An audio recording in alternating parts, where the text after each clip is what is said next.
Order up!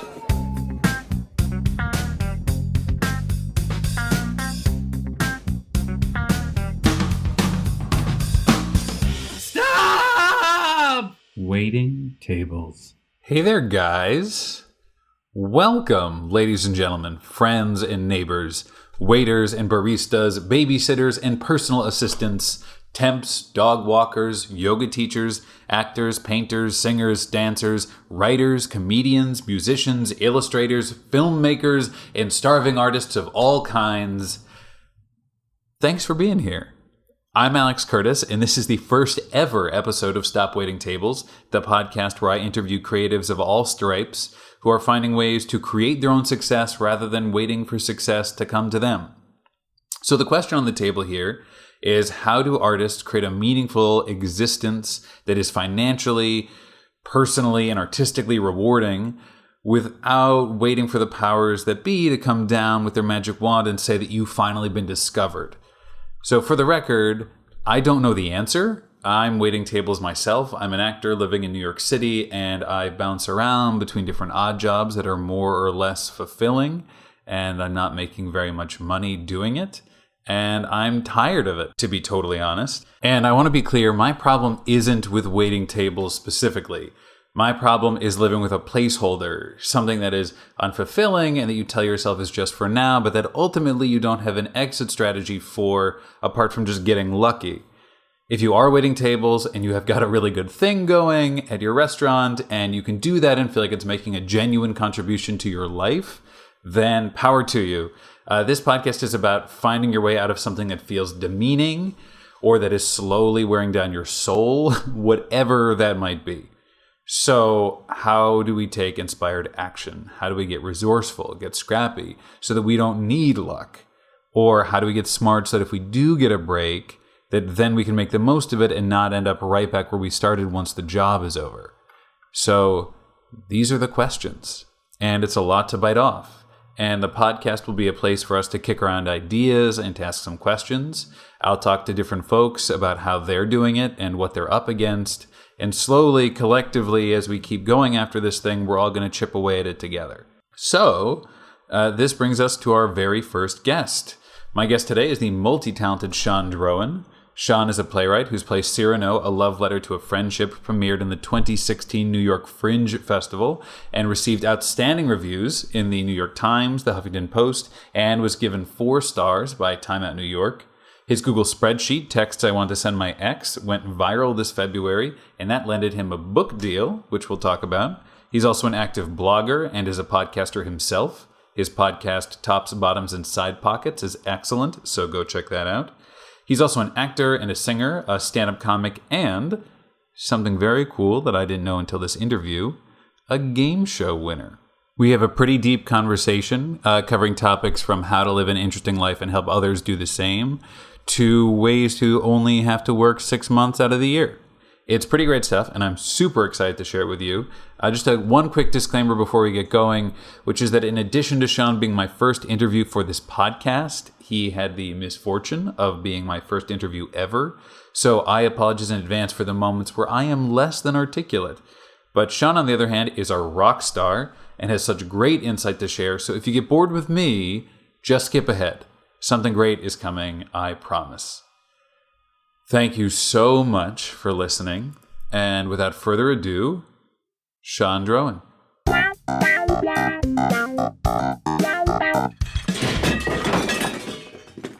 And so the other thing that I wanted to ask you about is I heard also that you've been on a game show? Yeah, I was a contestant on Who Wants to Be a Millionaire. And when was that? That was, I recorded the episode in September of 2015, and it aired March of 2016. Okay, so that's like a April little more than a year ago. Yes. Okay, how did you do? I won $50,000. Congratulations. Very exciting.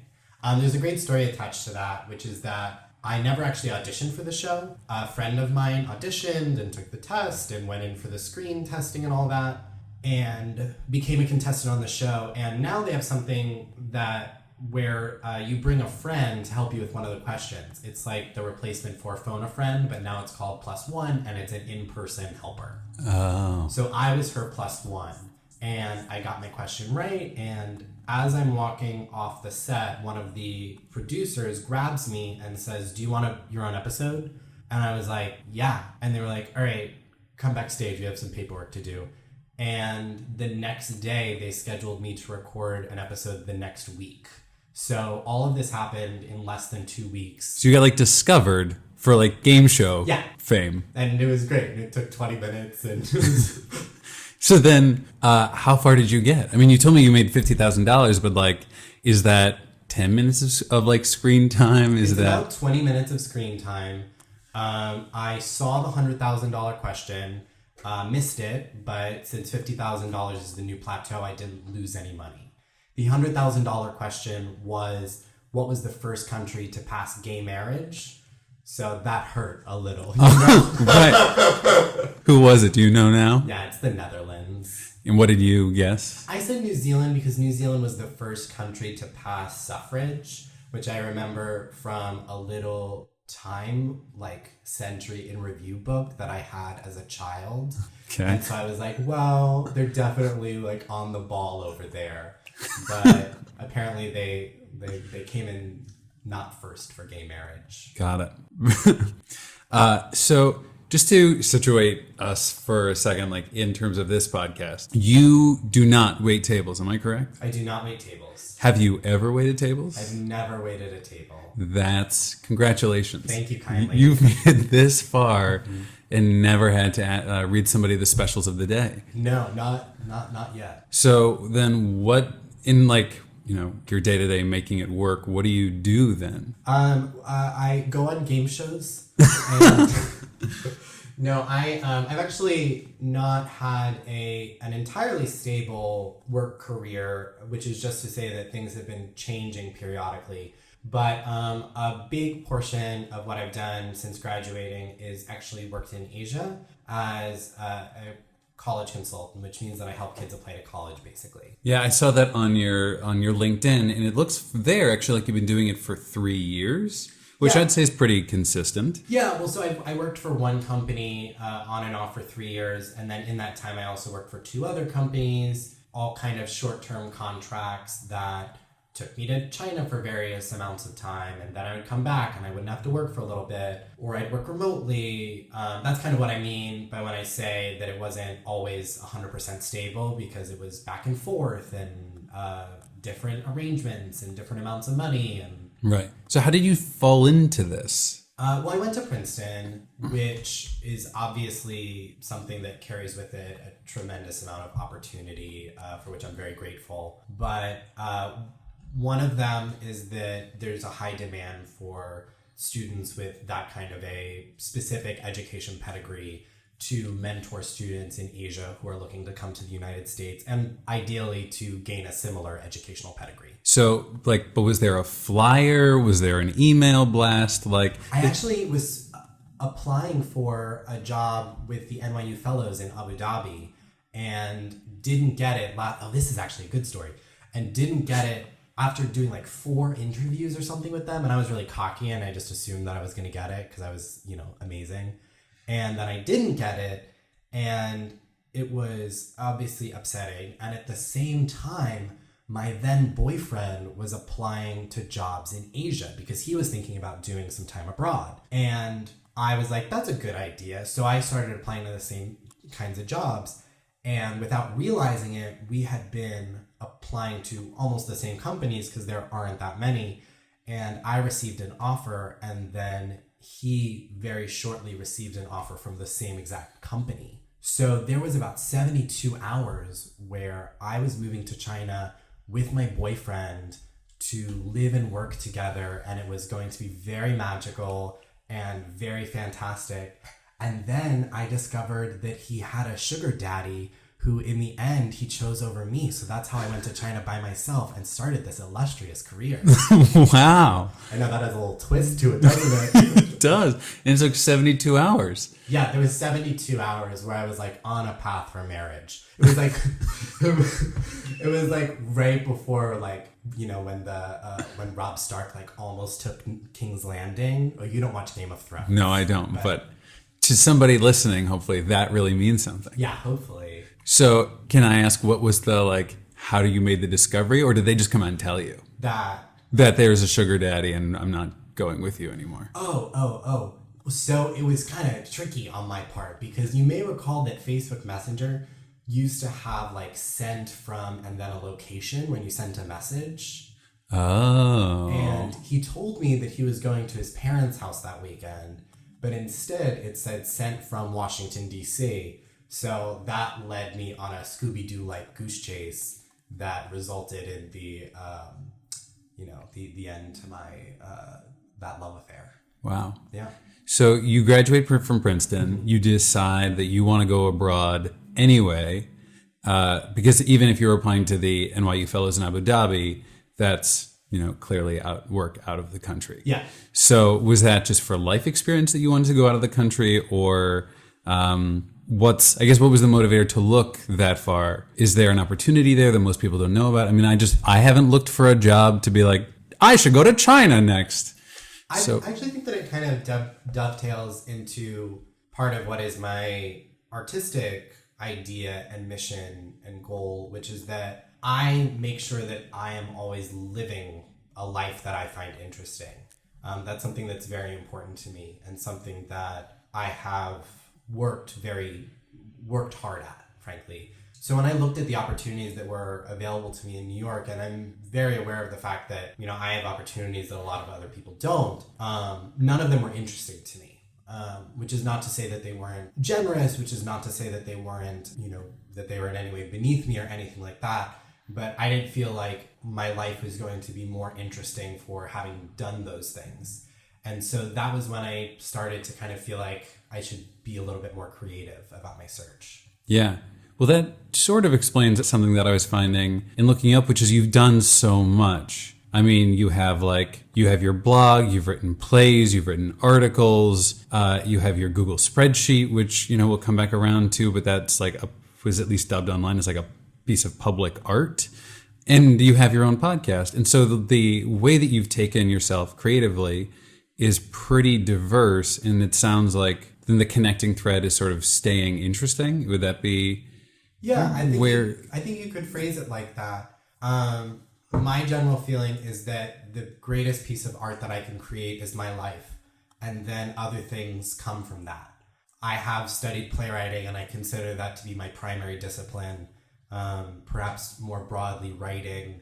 But everything that I've written is a direct result of something that's happened or something that I've had to deal with.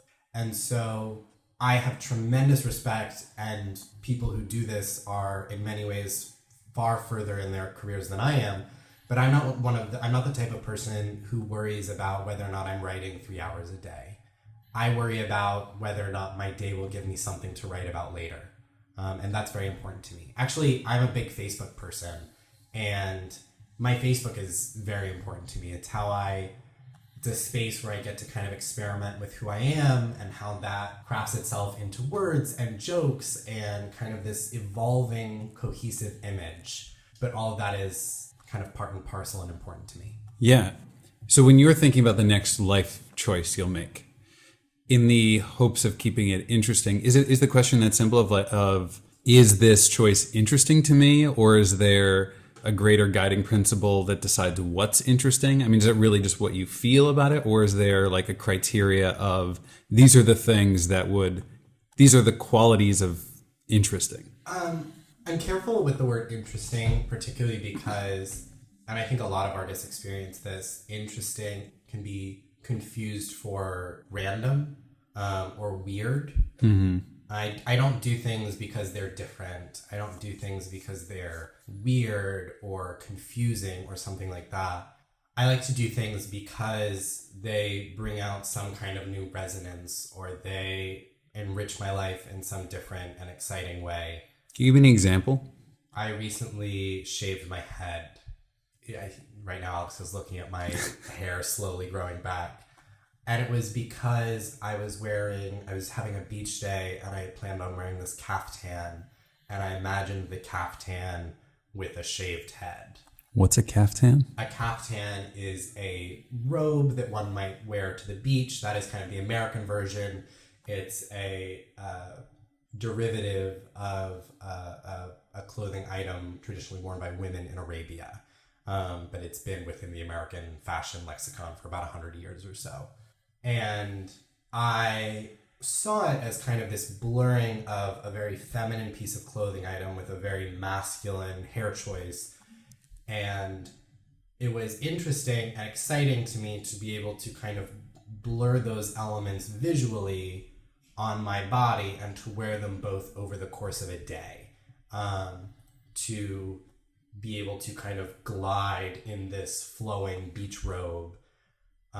And then also to not have what is often a safety blanket for me, my hair. And did you still feel like yourself afterwards? I mean, I would imagine making what can feel like a pretty jarring change of I had hair and now I don't, and then looking at yourself in the mirror and being like, that's not what I'm used to seeing, could be sort of like a jarring personal experience in certain terms of like, I don't know, feeling that you are yourself or that you look like yourself.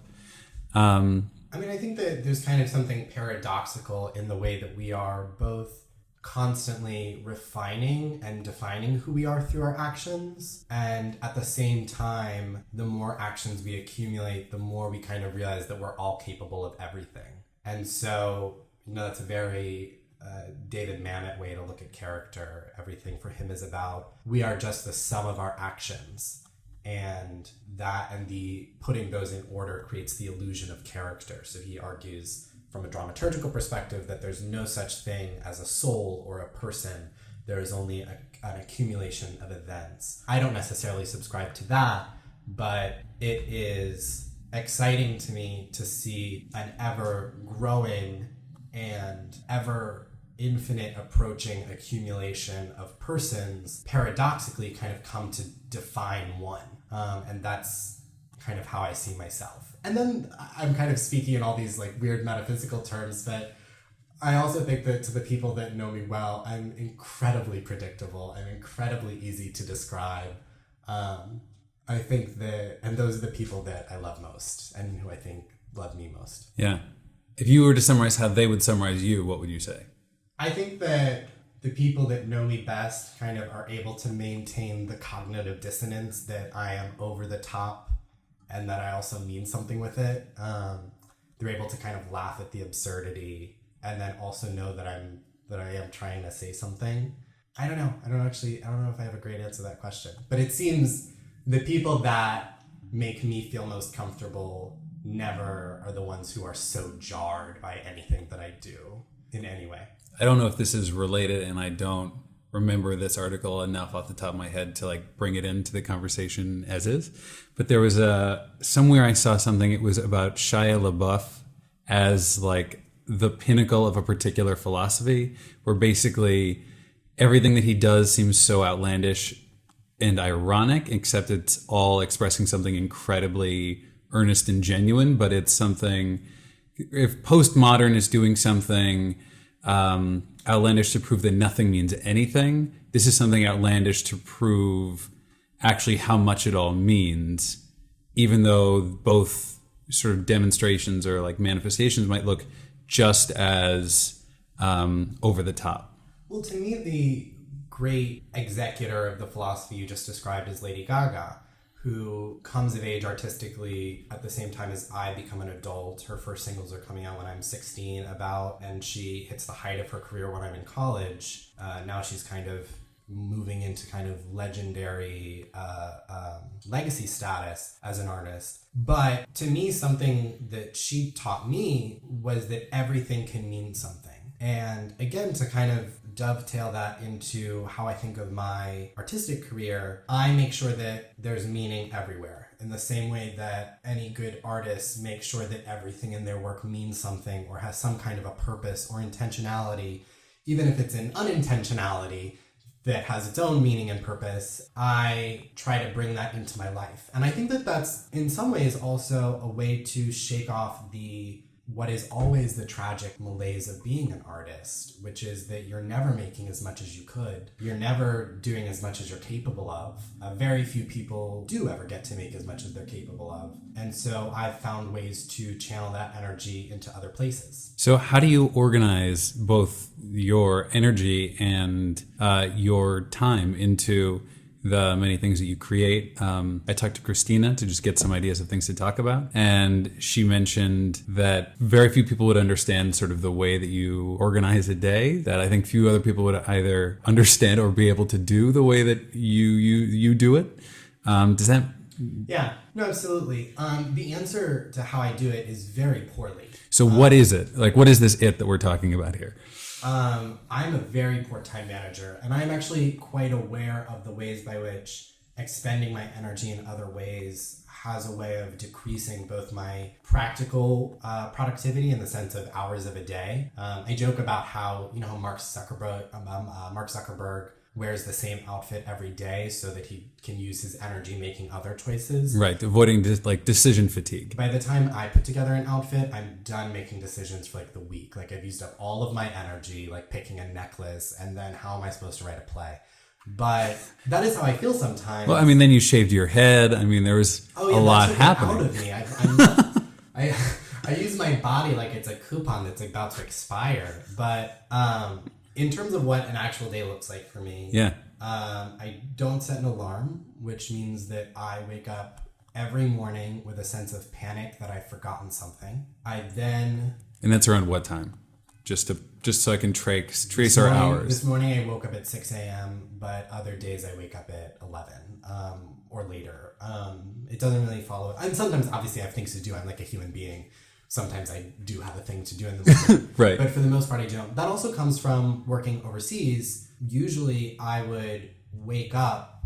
I mean, I did this for 3 years. I woke up every day to every email that I was going to get for the whole day because China is 12 hours apart. So I was used to kind of not having that morning schedule. And if I had meetings, they would oftentimes be at 3 or 4 o'clock in the morning because that's when afternoon was in China for business hours. So is it one of the advantages then of like working with a company in China that since you're working during their nighttime, you can really format your work hours in any way you want to as long as it's all done by the time they wake up? Yes, pretty much. And also the work that I was doing revolved around kind of major deadlines as opposed to little ones. So a lot of it was about kind of managing my own time and making sure that I was keeping pace with my own individual tasks, as opposed to making sure that I submit given report by the end of the business day or something like that.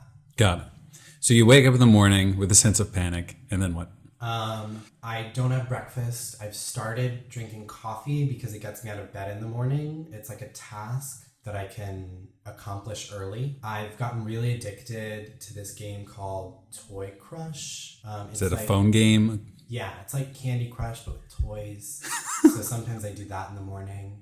My cat oftentimes wakes me up because my roommates go to work in the morning and then he has a moment where he realizes that he's alone. And so then he like body slams into my bedroom door. And then I pretty much go from there. On any given day, I do a combination of my work, which is a combination of editing, I tutor, I meet with students, and I try to write as much as I can every day. But so to recap, so there is some of this work is with a company in China, but then the tutoring is something totally different. Yeah, I tutor for a company in New York.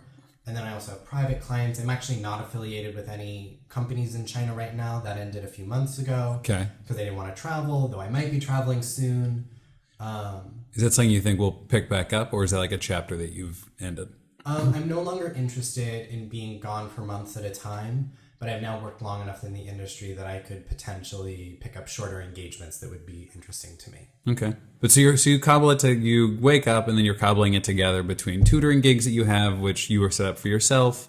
Sorry, I'm trying to recap your other odd jobs that you're like bouncing around with. Fill me in, help me out. I tutor, I do the editing. Is that for a publication? Is that... No, when I say that, I mean that I'm working with students who are applying to undergrad or graduate schools. Got it. And I work with them on their applications. And do they find you through Craigslist? No, so primarily word of mouth. I've done a number of students in New York, and then previously, and this is also kind of what I meant before about not being entirely stable. So I just mean that in the sense that these things, I'm kind of broadly describing the past 3 years of my life, but at any given moment, right now I'm not actually working with any application students. I'm primarily tutoring. Yeah. But a month ago I was doing more application stuff. So that's kind of changed around a lot. Yeah. I mean, it's totally fine that we're talking about it in broad terms. I think one of the things that I hope starts to come out of this podcast sort of as the conversations aggregate is both like a well of ideas of what are all the different kinds of odd jobs that people have and ways that people make it work and what are the different models for that. So, like the big ones that I know of as an actor are you're going to work at a restaurant. And if you don't want to work at a restaurant consistently, then you'll cater. Maybe you can babysit, but if you're a guy, that's a little bit harder. I know catering is harder to get into for women. So most of the girls I know babysit. And that's basically the pool as far as I know it. Some folks do SAT tutoring, things like that. I don't know what it would be like to get into any of those things. So one of the goals is so that anyone coming into New York or trying to switch up what they do can think about, oh, I've heard somebody who's making it work this way. Maybe I'll try that way on. So that's just sort of as an explanation for like what this line of questioning is about. So I think that kind of the relevant thing to take out of that is a lot of the work that I do as an application consultant where I help people apply to schools. I did that in China for 3 years, working mostly with 17-year-olds. And what was so fascinating and wonderful about it to me is that I had the opportunity to help people figure out why their lives were interesting, because that is what the American college application process is. You are saying to a university, I am this interesting, productive human being who would enrich your campus. A lot of the qualitative things are kind of preset, whether they be test scores or grades or things like that. The application portion is really this humanizing aspect to it. And the Chinese education system, obviously, disclaimer, having nothing to do with the people themselves, making no biological determinism argument, but the education system doesn't really allow for many opportunities for self-reflection. And so you have students who have never been asked what their favorite color is and think that that's a weird, silly question to ask, because what is the purpose of having a favorite color?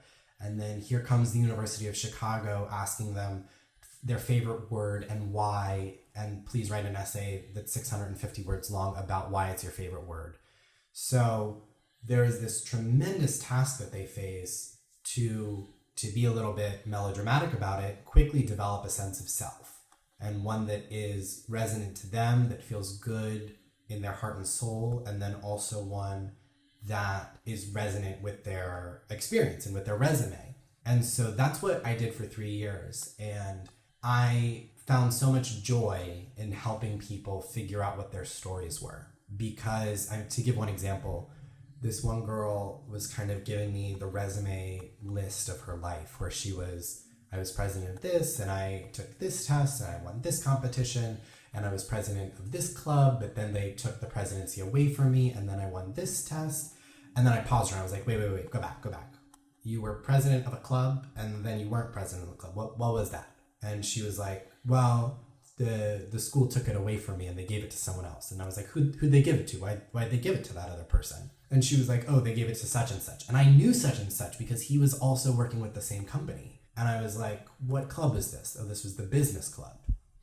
And slowly this picture emerged of this brilliant young woman with whom I was working had been elected president of the business club, and then that title was taken away from her to give to a boy because there was an expectation in the school that the boy would go on to bigger things than she would, and so he would have more use of that title. And it was things like that where there are certain skills that I have been able to gain as a human being, as an artist, and growing up within the context that I have that enabled me to help her see that story.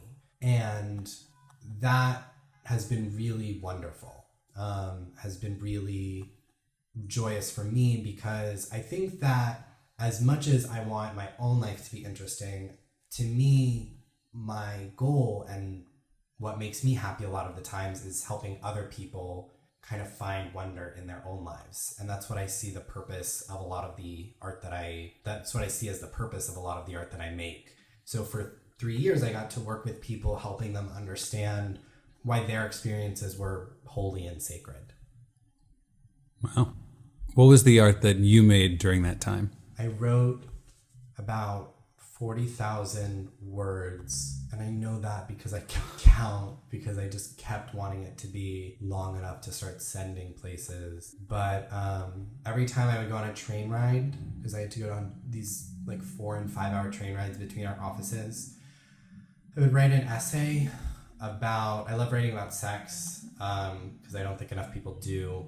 And so it would usually be about sex or love or something like that. But I wrote this big compendium of essays that almost no one's read. Will anyone get to read them?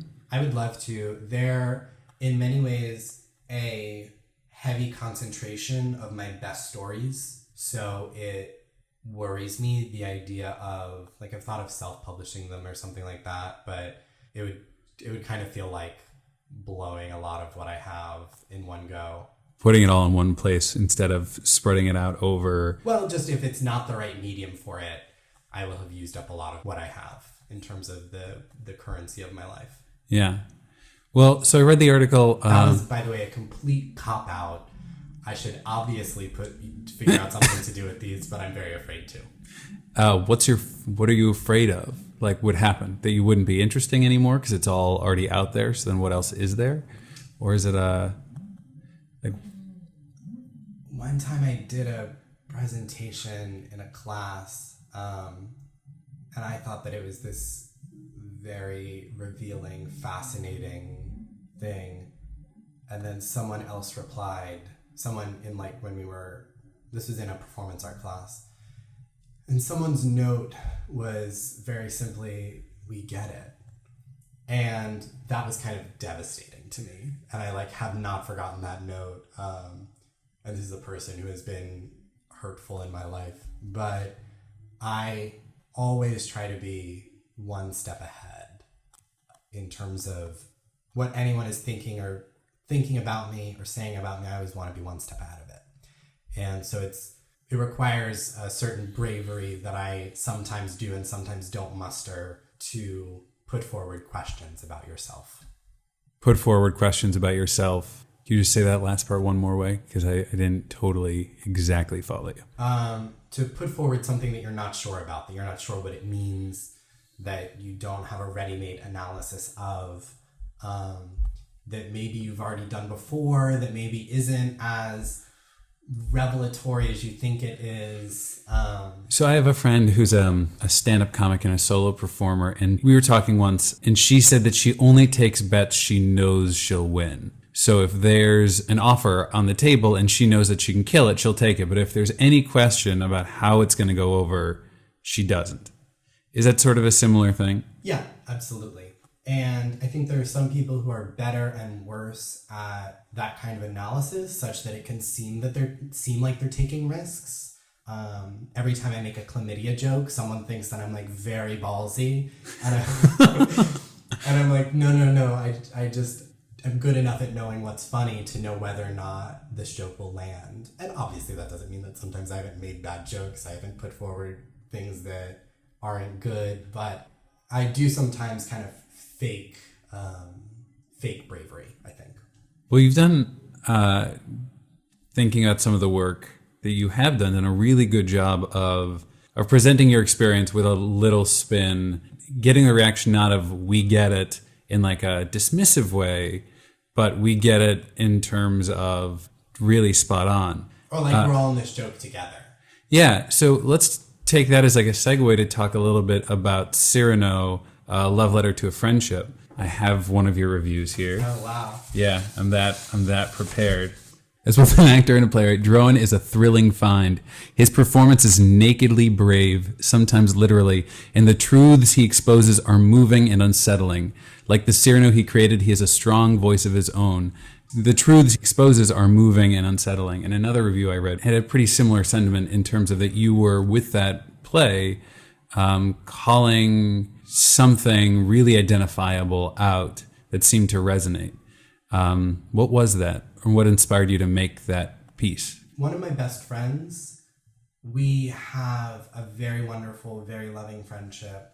And there came a moment when I kind of realized that one of the refrains of our friendship was me telling him how beautiful he was and him telling me how smart he was. And that was always loving and supportive. How smart he was or how smart you were? How smart I am. Okay. He was telling me that. And so you're saying you're beautiful, you're beautiful, you're beautiful. And he's saying, well, you're smart, you're smart, you're smart. And that was all, that has a loving air to it. And then it also kind of had this other side of realizing that what we were also kind of saying was he was calling himself stupid and I was calling myself ugly. And both of those were in their own ways masks of just deeper doubts and insecurities that were in some ways what brought us together and in some ways also what complicated our friendship. And so that play for me was about kind of exploring that self-hate, but then also the love. It was a play about friendship, and it's subtitled a love letter to a friendship, because if anything, if I wanted anyone to take anything out of that play, it was, wow, these two people really, really love each other. And I really, really love that friend and I would do anything for him. And that's kind of what that play was for me. Yeah. Yeah. So then the practical story of getting that out there. So you did it at the New York Fringe Festival 2016 with the Grind Project. Grind Arts Company. Grind Arts Company. Did you write it and then approach them? How did that partnership between Grind Arts and you come together to then put this show up? Grind Arts Company is led by director and choreographer Eamon Foley, who is a good friend of mine and a very brilliant director. And I approached him with this play and said, this is something that I want to do this year. I had already actually set up production at the Hollywood Fringe Festival, that I was going out there to do the summer, and I said that I wanted to do it in New York. So at that point you were self-producing for the Hollywood Fringe? Yes, I was self-producing for Hollywood Fringe. I had actually, I should obviously note, already gotten my spot for the New York Fringe Festival. Oh wait, that's not true. I must have met with Eamon before I got the slot, because I got the slot when I was in I don't remember the timeline, but somewhere in the midst of that, maybe I had approached Eamon and said that it would either be at the Fringe or at some independent venue. But so you wrote this play, you decided you're going to produce it, start making those moves basically on your own, and then come to Eamon and Grind Arts. Yes, and separately, I had also gone to my best friend from high school is an actor and a director in Los Angeles, and he and I kind of planned doing a production there, a much smaller production than the one we did in New York, as somewhat of a workshop of the play, and then also an opportunity for the two of us to work together again, which we hadn't done since we were 16 years old. Yeah. And you wrote it and starred in it. Yeah, in both cities. Yeah. What was that decision to be in the thing you made? Somewhat practical. It was one less actor. There were moments when I really wanted to give it to someone else. And there was one actor that I actually did approach. I don't know if he realizes that I approached him to offer the part, because I sent him the script and was like, hey, I really want you to take a look at this. I just did it in LA, but I really want you to take a look at it. And he wrote me back very dismissively. And I was very shocked and appalled by his response. And I had no idea if he understood that I was trying to offer him a role, but I don't know. I hope he regrets it. But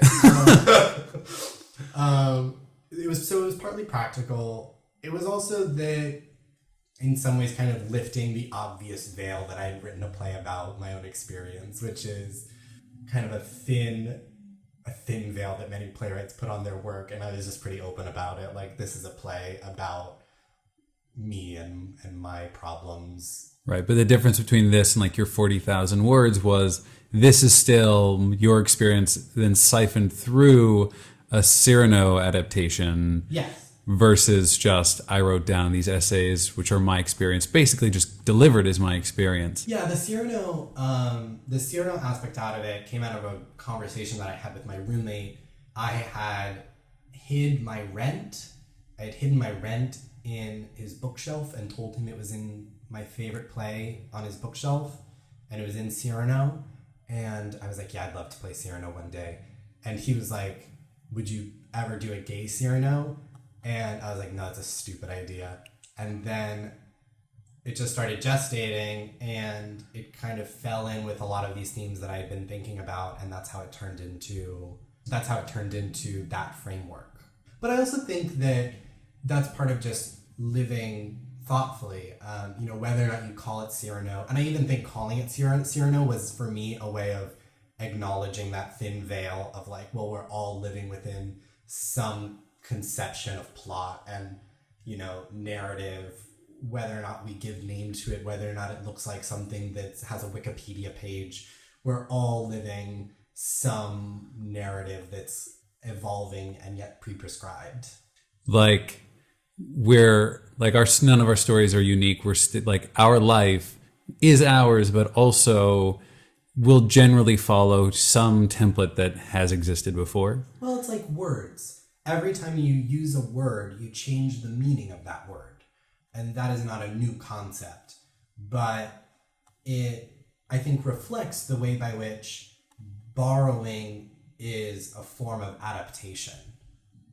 To connect it to the news, it's what makes words like fake news, and even in a horrific way in August 2017, the word Nazi, both of those words are in such flux right now because we're using them constantly, and we're using them in these new contexts and battling over what they mean. In some ways, stealing this classic structure and applying it to my own life, for me, felt like wresting this story out of the cobwebbed halls of classics and saying, no, this also applies to this, gay basic bitch living in New York in 2017. Right. We can re-signify this not as like a dead, irrelevant play in the canon, but as something that's just as alive and connected to our experiences now. And something that applies to people whose stories don't get included in the canon is something that's very important to me. I am someone who is very marginally marginal, and I say that as someone who, as a white, educated, resourced, gay person, I both have the privilege to bring parts of my privileged world into my non-privileged world. And so that's why it's important to me to steal from those parts of my life. Going to Princeton, having read Cyrano is its own privilege, but then kind of repurposing them into a queer aesthetic. So what were you after with playing Hedda Gabler? Yeah, that's something that I did in college. It was my acting thesis. That's a play that I've always loved, as does any good person. But there really just wasn't, that's an opportunity that's given to students who are in that program to propose a play that they would like to do, kind of a dream role of sorts. And then the production is sort of organized around that? Like, yes. You want to play Blanche, so now we're doing Streetcar, and we're going to cast all the other parts and like make a whole production happen. It's how the department schedule is organized. It's organized around the seniors to showcase seniors in different productions. So their season is really the result of the students there at the time. Yes, precisely. Okay. And that looks like many different things as actors and directors and writers and designers and dramaturgs, and every other shade of theater practitioner is represented in that senior class. And there really just wasn't another part I wanted to play. I thought about other things. I thought about writing and directing. I realized when I graduated from college that I wasn't going to be an actor in the traditional sense. I've been acting since I was little, my sister's an actress. My father was an actor. He's still alive. He's just not acting anymore. So it's something that had been a part of my life for a long time, but I knew that I wasn't going to audition. That wasn't going to be something that was going to be a part of my life. And so it was kind of my only opportunity to do a play like that. And it was a wonderful experience, directed by Tracy Bursley, who was a professor at the time. She's now a professor at the UNC MFA program. Just wonderful. So, especially, going off of what you were saying about not auditioning and not taking the traditional actor path, what is your relationship to the business of the entertainment industry in whatever way that you think about it, in terms of how you fit into the greater whole, and like the way that the industry of it works, whether that's regional theater, whether that's commercial TV, or where do you currently see yourself? Sort of is your like little home, and then where do you want to carve out a place? In the most traditional sense, in terms of thinking of like what job could I have, I see myself writing for television probably. That is that would kind of be a long-term goal for where I see my life. Mm-hmm. And I work towards that in particular ways. Can I ask what those are? Sure. I'm developing a number of original pilots right now that I hope to, within the next year, use them to seek representation, to kind of start to make inroads, to introduce myself to the right people. But while I'm tying up a lot of projects that I'm working on right now, that's kind of a professional road that feels like I would fit into. Because there have been, to go back to acting, the life of an actor never felt like one that I could do. And so, but I never felt disparaged as an actor. The life of a writer is one that makes sense to me, that I have done and can imagine. That's in a most practical sense in terms of what I see myself doing. I do my best not to worry about it, though. My goals in that way are quite loose because I worry every day about whether or not I'm happy. I worry every day, and I'm not happy many days. But that's what I worry about. And I worry about whether or not I'm, as I said before, doing things worth talking about, and making things that reflect an intelligence of that. So the practical side I don't think about it as much as maybe I should. Maybe I'd be a lot more productive if I did. But yeah, I see myself most practically fitting in within the writing world. I've also started doing stand-up comedy, but I have no interest in being, that's another thing, much like the life of an actor.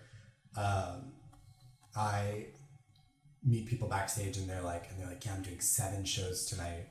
And I'm like, I'm going to have 7 taquitos tonight. That's going to be my evening.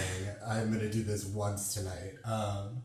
But yeah, the real kind of where I fit into the landscape of the entertainment business is a great and evolving question for me that I feel like I've been most successful in navigating by not answering it. Where do you do stand-up? I'm very new at this, but I recently have done shows mostly in Greenwich Village, and I go to open mic nights. And did you take a class? How'd you get started? A friend of mine helped me break into it. He is a stand-up comedian, and I kind of just asked him one day. I felt confident in that. I've been writing funny things and making people laugh for a long time. I was quick to find out that is not the same thing as stand-up comedy, which is its own very challenging beast. But I said to him, I was like, I'm pretty sure I could do this and not embarrass myself. And he was like, all right, great. You're going to do this show next week. And I was like, all right, sure, sounds great. What was hilarious about that show, the first time I ever did stand-up, was it was Fleet Week. So the entire audience was sailors. And my act is about having sex with an 82-year-old man, and and one time dating a murderer, nothing was relatable to them. The structure of it was that I would introduce a joke. Like, I'd be like, oh, now we're going to talk about that time I had sex with an old man. And in that voice. I would then start telling the jokes. And then about like 2 jokes in, one of them would yell, is that real? So they were still processing the opening line when I was like trying to get them through my dick jokes. It was truly a metaphor for what every day has felt like for the past 25 years. And so the inspiration to try stand-up was just, let me do something else interesting. Yeah, I love making people laugh. I don't think anything makes me happier than making people laugh. So that it's also, for me, was a replacement for acting in many ways, I think. Because I loved being with an audience. I loved getting reactions. I loved timing. I loved knowing that I landed a line at the right moment. I think, frustratingly to a lot of directors, I was kind of very disinterested in plenty of other elements of acting. Like? Voice and movement. Alex is like, you mean all of acting?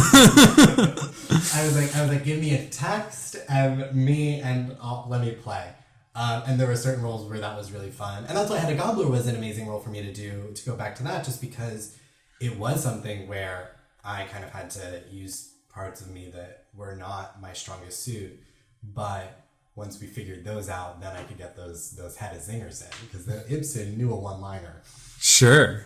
Now, when you say about the parts of you, are we just talking about like, because it was a performance in drag? Like, what are you talking about with the things that had to like get worked out for that show to land your zingers? Walking like a lady. I clawed like an elephant. Like, speaking like a lady. And notice that I use the word lady as opposed to woman, because obviously the production is meant to complicate those ideas. Sure. But it was a case wherein there was just a lot that was very different about the two of us that needed reconciling. And part of the concept of that production was drag being about incongruity, about not fitting in. And part of the playfulness about drag is seeing something and it being a little wrong and out of place, and that being somewhat of a metaphor for Hedda's incongruity in her own life. Many of the this was kind of part of where the idea was born out of, but many critics write about Hedda kind of very broadly as a woman who wants to be a man. And we were in some ways turning that on its head by saying, actually, you could also think of her as a person who is forced to be a woman. And in the same way that I was kind of awkward and not entirely beautiful in this dress, she's kind of thrown into this drag of being a 19th century housewife when she probably should have been Napoleon Bonaparte instead, and how that creates horror. Yeah. And that process is that distinctly different from getting into a character in any production, insofar as that you still sort of have to navigate your way into somebody else's words and mannerisms and make this thing that isn't you, so it doesn't quite make sense if you just do it. That you have to sort of wiggle your way in and iron out the rough patches. Well, I mean, to kind of go back to the original thing we were talking about, you asked about making interesting choices, whether or not it disturbs one's sense of self. Yeah. And so I think that as both a writer, when I'm creating characters, and as an actor, that I'm finding those characters' actions within me. And something that was very difficult for that part is that it comes with such a legacy. It is a crowning achievement for actors. And I was not in any way attempting to be or deserving of any crown as an actor. And so, like, I can think about, and I kind of sometimes wish I could go back and redo parts of it. And I would love to if anyone wants to do that. But I think about the scene where she burns the manuscript. Yeah. And I kind of had this dramatic, and I took some of my clothes off, and it was a little, it was this acty moment. And now when I read the play, the thing that kind of lands on me that resonates with my own life is actually kind of how unemotionally, I'm able to do things that really should shatter me a little bit more. And so I think sometimes our desire to figure out how someone else would do something, how someone else would say something, divorces us from our instinct of how would I do this? And by extension, how would a person do this? Because we're all just people. We all act the same, more or less. But yeah, I think that all of those questions are related, and I think that they're all kind of paradoxical. Figuring out how someone else would do something as an extension for how would you do it, making yourself bigger, making yourself smaller, limiting your possibilities and expanding them at the same time. Yeah. I don't know if this is exactly the same thing, but you would be the guy to tell me. The other piece of text that I pulled from you is the closing from your article, I sleep with closeted athletes at Princeton and they never call me back. And you can decide where in this you want to pick up, but I'd kind of like you to read something about this ending, because from something that's pretty anecdotal through most of the article, you then come around to a call to action, which seems to me like it might be playing in the same world as what you were just talking about. So if you wouldn't mind giving that a read, and then we can sort of connect the dots. Knowing yourself is the only way to know someone else. See the lies and the illusions in your own eyes, and you'll be less likely to imprint them on others. More importantly, though, give those revelations away. Instead of trying to figure out everyone else's secret, let go of your own. Let them feel that they are not alone. Sometimes the kindest thing you can do is take off all your clothes. So as Hedda, you got to a point where you took off your clothes, and the connective tissue that I see really is in the knowing yourself is the only way to know someone else. And I guess maybe the better question is just to start with, so what does this call to action mean for you, and why include it in an article that's otherwise, I don't know, pretty straightforward and sort of funny? I had a friend who was an editor for this website, and he was a student athlete, and I had told him stories about hooking up with closeted athletes. And what was so funny was immediately after I published this, I had so many people who came to me and were like, oh my God, yes, me too. Like, they're everywhere, which was so rewarding. And he kind of wanted it to just be me, spilling the tea everywhere and naming names. And I didn't name any names in the article. I didn't name any teams or anything like that. You make a point of saying that you're not going to. Yeah, I didn't want to. I think that's gross. But to me, what was so absurd about the idea of writing this article was that I knew so little about all of the stories that I had. Occasionally, I looked them up on Facebook afterward. Like, it just didn't feel like enough to write an article. So the article ended up being about how I did not have enough to write an article about these people, and kind of more broadly about how we never do. By that, do you mean that by sleeping with these people, you're doing something that is supposedly, really, that it's an intimate thing to do, that you two are very physically close and intertwined, but that actually on a human level, you don't know anything about them. Is that? Yeah, and I think that I see it as kind of a broader metaphor for how little we know about people in any context, and how it becomes about, predicting the unpredictable, and to use a cliche. And yeah, I see kind of the investigation of others as an investigation of self.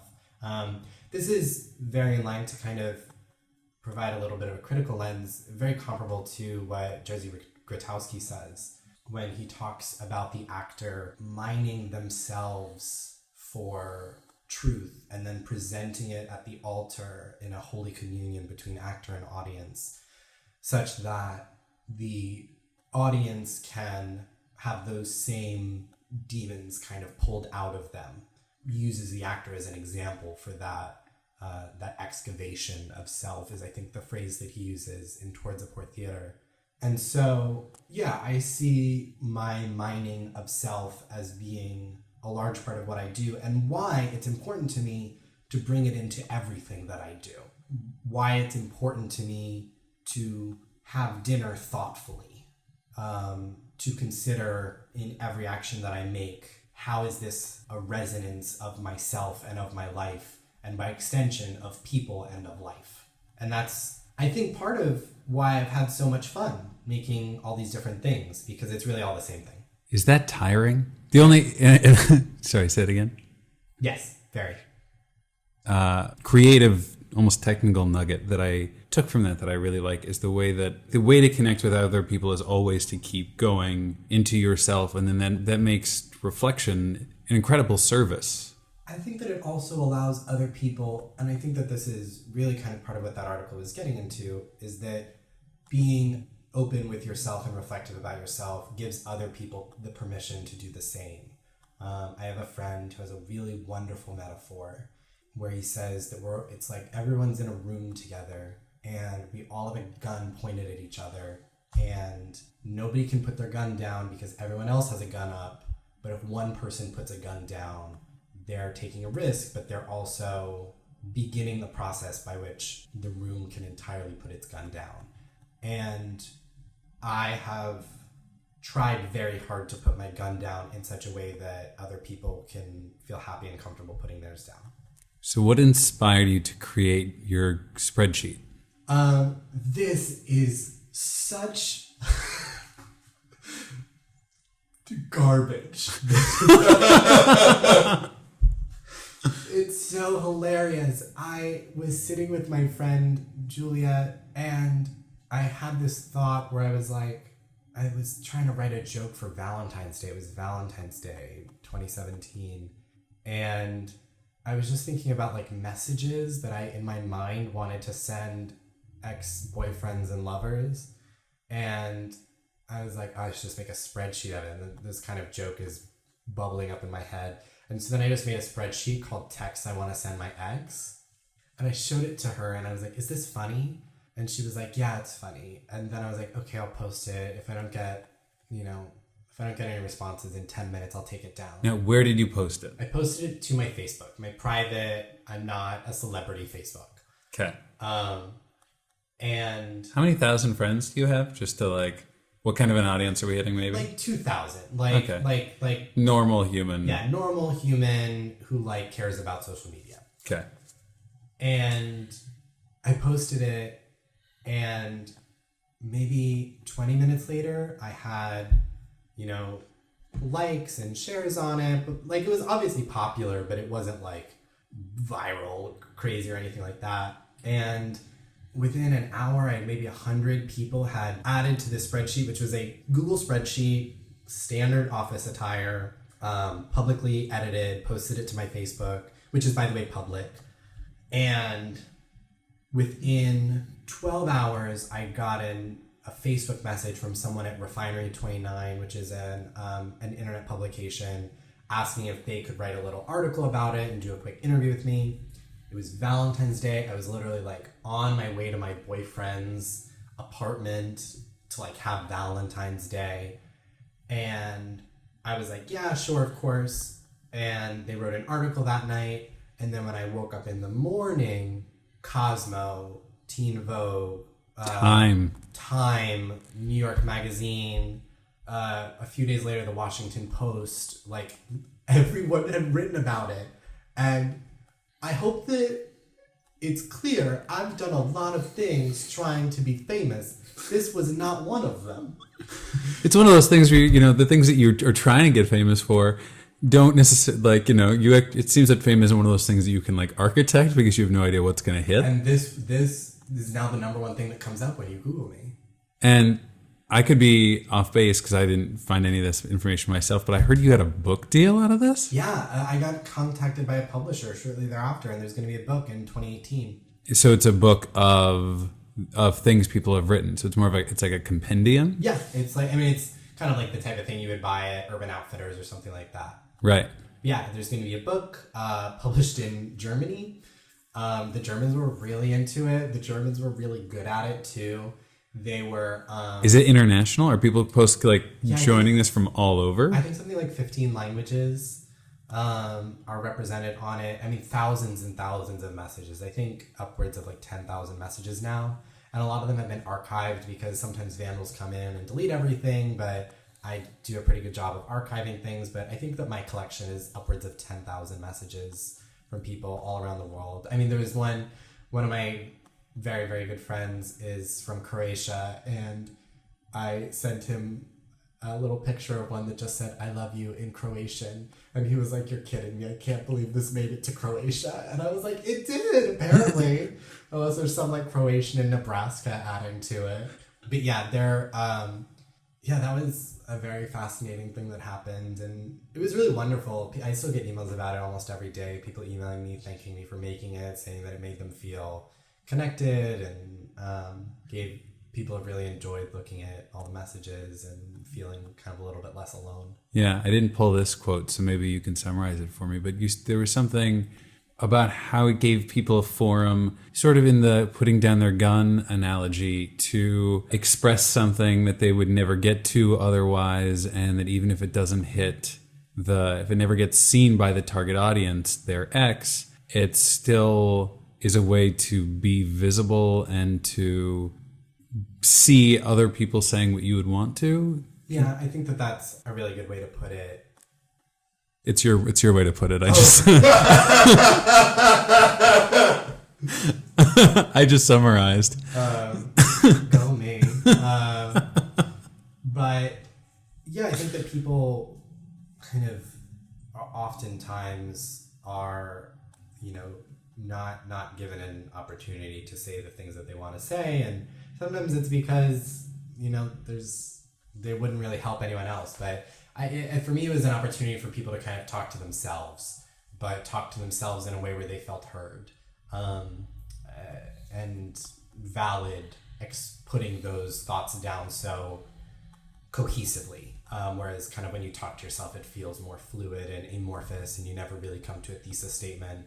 But this was kind of a place where people could talk to themselves and let it be finite in a way that clarity and conclusion should. What's the word for when you get closure? That's the word. It's a way to get closure. Yeah. Yeah.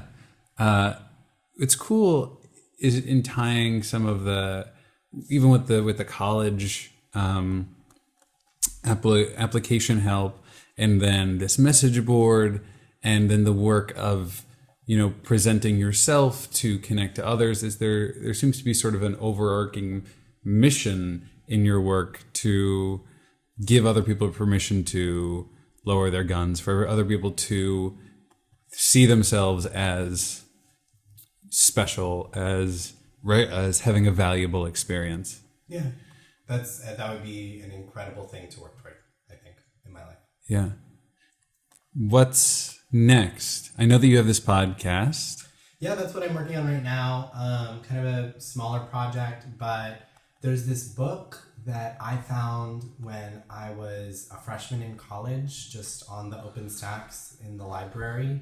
And it is this pre-Stonewall gay pulp erotic novel called Tops, Bottoms, and Side Pockets. It tells the story of this guy, Robin Versage, through the bizarre frame of a psychologist meeting him at a party and doing these tape-recorded sessions, which he then ghostwrites into this memoir.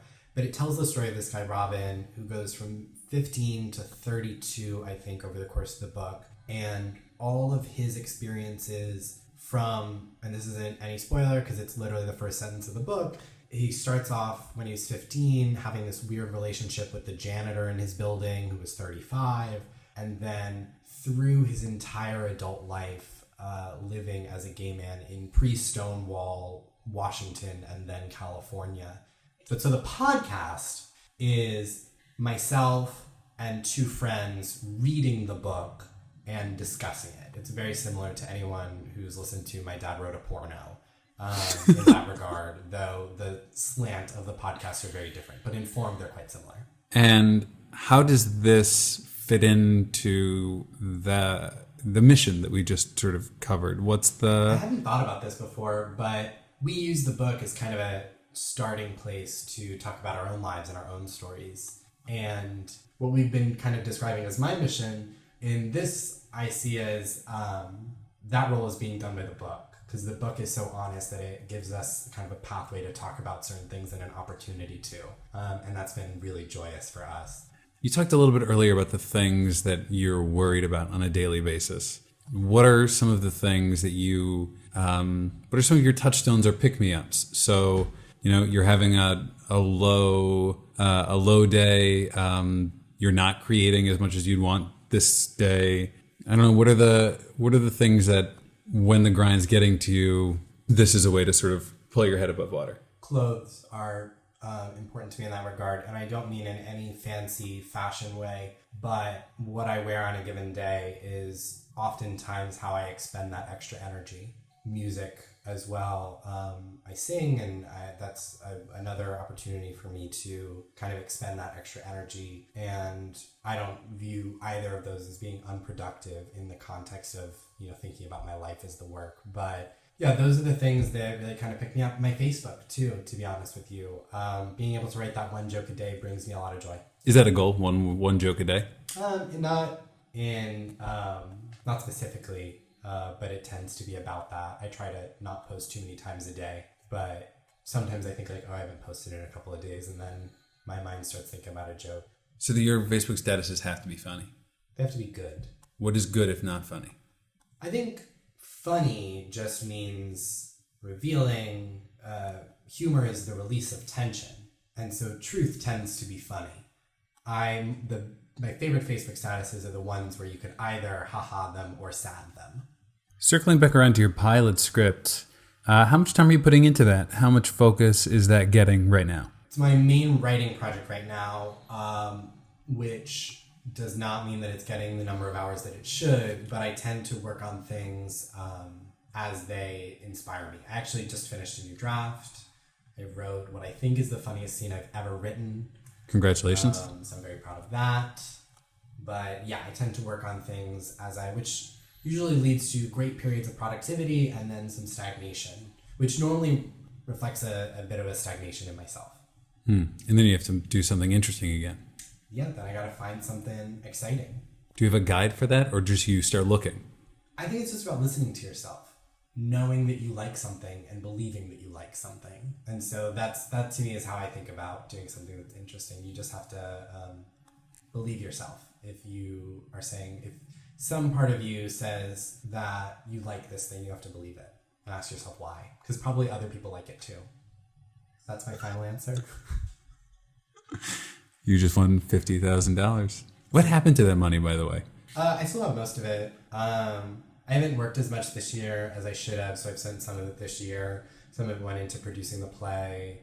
So it's kind of just in a general slush fund of making sure I honestly, and that's something worth noting. I've kind of talked about the luxurious fluidity of my life. Part of that comes from that one specific, very fortunate event that made me, not in any extravagant way, solvent in such a way that I'm allowed to not worry if on a given month I don't make a specific amount of money. And as long as the math is more generally adding up in the long term, it's incredibly luxurious in that regard. Yeah. That's something that I hope to get into more as we do more of these interviews is, if you come into any sort of a nest egg through being on a game show or there's a guy I'm going to talk to who's on a tour of Phantom of the Opera, and then another guy I know is on a cruise ship right now. And all of these are gigs where you work for a while, you have minimal expenses, and then you walk away with with this right. extra nut, And so then, what do you do with that? Because that is an opportunity to make your life easier. And the dollars themselves, don't mean anything, but they're an opportunity. Well, I think that there are kind of two ways to look at it. The dollars as an opportunity. There's both, yes, I had the money to finance a production of a play in an off-Broadway theater in New York, and that obviously cost a very significant amount of money, right? Most of which was not made up in ticket sales. So there's that kind of dollar opportunity. There's also the dollar opportunity of I'm free at Thursdays at 1 to record the podcast. And I spend $100 on microphones or something like that. That's not something that is extravagant in any way. Plenty of people can afford $100 in microphones. I have the luxury of knowing that spending $100 on microphones isn't going to bankrupt me in a month. That in a month I'm not going to wish I had $100. Maybe in a few years I'll wish I had $100, but at least next month I won't wish I had $100. And I'm able to take work.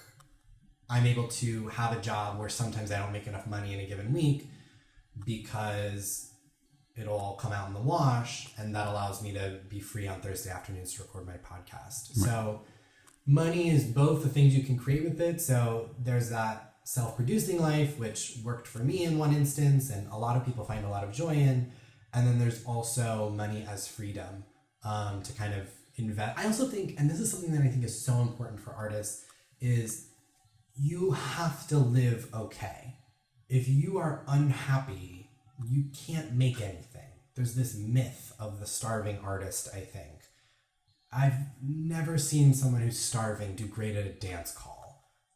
There are plenty of instances where that is not someone's choice, and there are instances when it is. And I'm kind of talking about the instances when it feels like it is. I think a lot of people sit in that misery, even if it means changing your life, even if it means you can't do this project or that project or something like that. I think that creating a comfort in your own life makes you more productive. And I don't want that to sound in any way like, like I'm obfuscating what are very, very genuine problems that a lot of people have that I'm very blessed to not have at this current moment. But I do think that we kind of fetishize that struggle in a way where there's so much struggle in the world, and if you can eliminate it in yourself, why not? That's why, as much as it can be, self-care has to be part of your regimen as an artist. Mind, body, and soul in that way. And if it's in many ways the first step, and people see it as kind of the thing you can delay, but it's not. Anyway, yeah, it's very challenging, I think, to have that conversation too, because everyone's life is so individual that it's, how ridiculous would it be for me to be like, well, everyone should get on a game show. That's my recommendation. Although seriously, I realize that that's like really specialized, but the idea that you could walk onto a game show, lose, and still come out with this nest egg that almost nobody else has. Necessarily negative. I didn't lose. You won $50,000. Thank you. But that's what are the different avenues to get started? And I don't know what you're doing with that money, if it's just sitting in a savings account or if it's invested in X, Y, or Z way. Well, I'm more, a less ridiculous way for me to talk would actually be about, like, for example, going abroad. People who do that normally come back with some kind of an egg in the same, comparable to like when you're talking about someone going on tour or going on a cruise ship or something like that.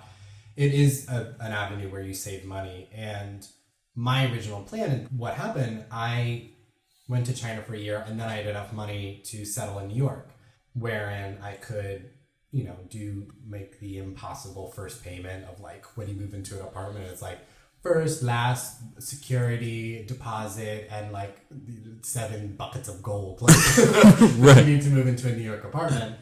And I had that. I had the money to not have a job for a minute while I was trying to figure that out. So that was, in a less ridiculous way, that was actually how I originally had enough money even to settle in New York after going to college, because I didn't get support from my family or anything like that. Not any. No, I understand. Is that the same way that you sort of, because you did keep going back, so was it like you would sublet your apartment, go to China, make some money, come back and live off that for a while? Was that sort of the cycle of that? Yeah, in many ways.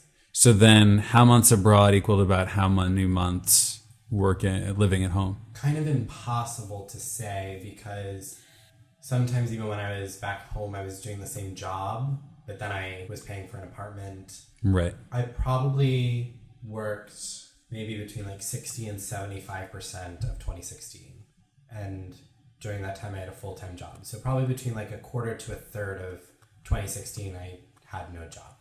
Wow. I would say that roughly works out. If someone were interested in looking into this model for themselves, how would you recommend getting started in that in terms of finding jobs abroad, things like that? Yeah, so the work that I did is quite specific in terms of being able to do college counseling. They're primarily looking for people who went to schools that are ranked in the U.S. News and World Report in the top 20 or top 50 schools. But much more broadly, really anyone who went to college, or if you look hard enough, has a pulse and speaks English, can work as a teacher in China and more broadly in Asia. And the more kind of out there you're willing to go in terms of getting out in the provinces, generally the more money you make and the less you're going to spend on a monthly basis. I see ads all the time, and a lot of them ask for some kind of teaching English as a foreign language certification, which can be gotten online. And I see ads, making anywhere between like 12 and 15,000 renminbi a month, which roughly equates to, I guess, around $2,000 a month, which obviously does not seem like a lot of money, but especially a lot of times they're providing housing, you're probably spending like $500 a month. So you can imagine there, if you are, saving $1,500 a month over the course of a year, you have enough to live for, 6 or 7 months on what would be a starting salary for a lot of jobs in New York, in like the mid 30s. So yes, I mean, it's not for everyone. It's a complicated and difficult life. Particularly the further out you get, there's going to be less English and you're going to be further from certain amenities. It's also an incredibly wonderful experience that I would not trade for the world, that has really opened up potential in my life in really exciting ways. So in terms of one way to create a nest egg, that's truly one of them. And correct me if I'm wrong, but you also did some arts teaching in China? No, I made that up. Oh, we talked about this at one point. I know a lot of people who have. Can you just give me a brief outline of what it is those people are doing? Well, there's a lot of arts opportunities in China that are really fascinating. I was once contacted by a company that does music engagements. They basically create fake bands to play gigs in China and throughout Southeast Asia. And at one point I was talking to them and sent them audition tapes and things. I know people who have gone on dance tours, and it's honestly, oh my God, it's so funny because a lot of times they'll go on these dance tours and I know exactly the clubs they're performing in, and I know exactly the cities that they're in, and they're trying to make it very Instagram-y, but it's definitely not that luxurious. I know that Haunting Inn, right. But it's work and it's exciting. People make a lot of money doing it, actually. So there's a really big theater industry that the government is putting literally billions of dollars trying to start it up. They just built a musical theater center in Beijing to do American musicals, and they literally spent $600 million building it. Their first production is going to be a Chinese language production of Into the Woods, which is wild and says its own thing about kind of the fascinating cultural moment they're going through. That, American musicals are so idiosyncratic to America. It would be like the White House putting $500 million into a Beijing opera house in New York City. It's that random. Right. Musicals aren't even popular in Europe. But yeah, there's a lot of work to be done over there. Oh, one time I was asked to come to China to lead a theater camp. This is probably exactly what you're referring to, that I was like, no, that never happened. But I was asked to do a theater camp in China one time. That never materialized because of scheduling. But the thing about China is that it's the Wild West because everything is new. There's so much new money floating around. There's really a lot of opportunity to kind of make things happen. Huge barrier is the language because it's not an English-friendly country. And also it's the subject of a lot of my writing now. China. Yeah. So in terms of, and it's not going to be China for everyone. There are a million countries out there all over the world. Africa is the new Asia. But yeah, I think if anything, I think it's an advertisement for the benefit of doing something a little different. Yeah. Are there any tools you recommend for either people finding these opportunities or making themselves available for these opportunities to find them? One school that I can plug that's one of the biggest throughout the world is English First. They just got a free ad. They have jobs opening up constantly all over. And again, it's a thing where you're going to make more money going to a smaller city that's going to be less amenable. It's going to be easier to find a job there. It's more difficult to find a job in, say, Shanghai or Beijing. But there are a million other jobs. And actually, the more lucrative ones tend to actually be a lot of times advertised through Facebook. You can find Facebook groups, find a city that you might be interested in, talk to someone who's been there. A lot of these things and these opportunities are much more salient once you have an idea of the landscape. Mm-hmm.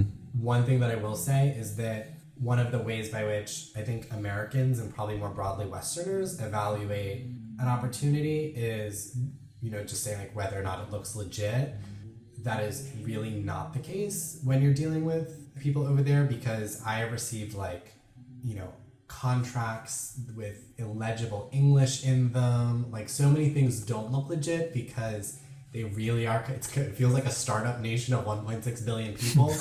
But you just kind of have to be open for the reality that business is conducted very differently. Is that process the same for finding artistic opportunities, Facebook groups, things like that? Yeah, do some Google searches. Also, don't be afraid to reach out to people. I think that's one of the great things about social media. Artists are always so ready to help each other. Yeah, do some Google searches, make yourself known. I actually, when I was living in Nanjing, mentioned to someone that I sang, and then got a text message from someone else days later being like, I have this event in 2 weeks, can you be there? And I was like, what? I come from New York. That's not how it works in other places. But and then you were the front man for a wedding band or something. Do I remember that right? Yes. Oh wow. I got asked to go to a wedding just because it's fashionable to have a foreigner at a wedding. And then when I showed up at the wedding, they were like, what are you going to sing? And I was like, what? I sang My Funny Valentine. I had a great moment with one person where I was like, what am I going to sing? And they were like, it doesn't matter. Nobody here speaks English. Go on. It was wild. Wow. Yeah. Similarly, what are ways that people could find opportunities if they think that they've got a chance on a game show? Check the websites. Millionaire is always doing tests. They actually called me not too long ago asking if I had any funny friends. And one of my friends got on the show. Oh, great. Yeah. So keeping it all in the family. But check the websites if there's one you think you'd be good at or that you want to try. It's not such a crazy thing to do. It happens. It could happen to you. What are ways that people can check out your work or get in touch with you if you feel comfortable with that? Yeah, absolutely. First of all, I'd love you to follow my podcast, Tops, Bottoms, and Side Pockets, the podcast. You can find that on iTunes and on SoundCloud. You can also feel free to follow me on Facebook. I'm Sean Peter Drohan, SeanPeter Well, thank you so much for your time. Thank you so much for having me. This was so much fun. Hey guys, just a couple quick things before you go. First off, thank you so much for listening. Stop Waiting Tables is a brand new show, so it means the world that you're here and that you've listened all the way to the end. So thank you. You can find out more about today's guest and check out a full list of all of the episodes that I've recorded on my website, www.alexmcurtis.com/podcast. Also, if you live in the New York area, feel free to pop by and say hello. I have a one-man show called Chalk, a silent comedy. That's chalk like you draw on a chalkboard, chalk. And that happens every month in the East Village at the Crane Theater. And if you're interested in coming to check that out, it's a really playful, imaginative show, and all the details about that are on my website as well. Again, I'm Alex Curtis, and this is Stop Waiting Tables. Happy listening, and until next time. Check, please.